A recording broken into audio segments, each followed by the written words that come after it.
एक दिन जंगल में छोटे हाथी ने सोचा कि वो पतंग उड़ाएगा।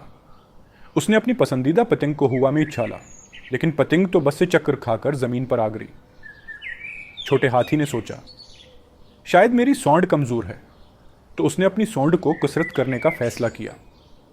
वो रोजाना सुबह उठकर सौंड की मिश्क करता, और एक दिन उसने देखा कि उसकी सौंड बहुत मजबूत हो गई है।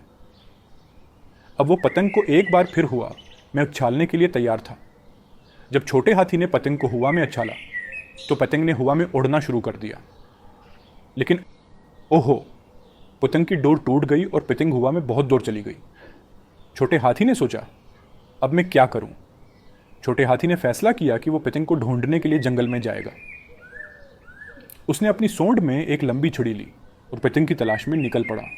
चलते चलते उसे अपने दोस्त बंदर का सामना हुआ।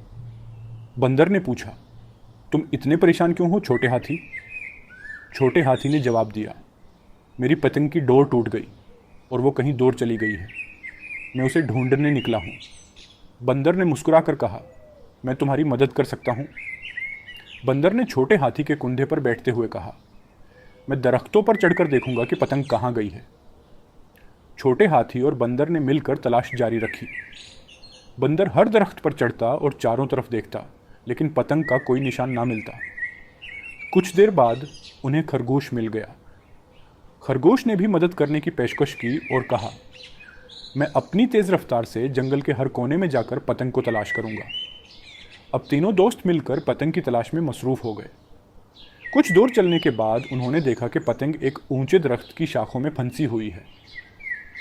छोटे हाथी बहुत खुश हुआ और उसने अपनी मजबूत सोंड से दरख्त को हिलाया ताकि पतंग नीचे आ जाए। लेकिन पतंग दरख्त की शाखों में बुरी तरह फंसी हुई थी। अब उनकी मदद के लिए जंगल का सबसे अक्लमंद जानवर अल्लो वहां पहुंचा। अल्लो ने सूरतहाल का जायजा लिया और कहा, हम सब मिलकर कोशिश करेंगे तो पतंग को आज़ाद करवा सकते हैं। अल्लो ने बंदर को कहा कि वो ऊपर जाकर शाखों को हिलाए, जबकि खरगोश नीचे खड़ा होकर पतंग को पकड़ने के लिए तैयार हो जाए। छोटे हाथी ने अपनी सोंड से नीचे से शाखों को धकेलना शुरू किया। थोड़ी देर की मुश्तरका कोशिश के बाद पतंग आखिरकार आज़ाद हो गई और खरगोश ने उसे बड़ी महारत से पकड़ लिया। छोटे हाथी ने खुशी से छलांग लगाई और अपने दोस्तों का शुक्रिया अदा किया। उसने सीखा कि कभी कभी मुश्किल कामों को मिलकर करना आसान हो जाता है।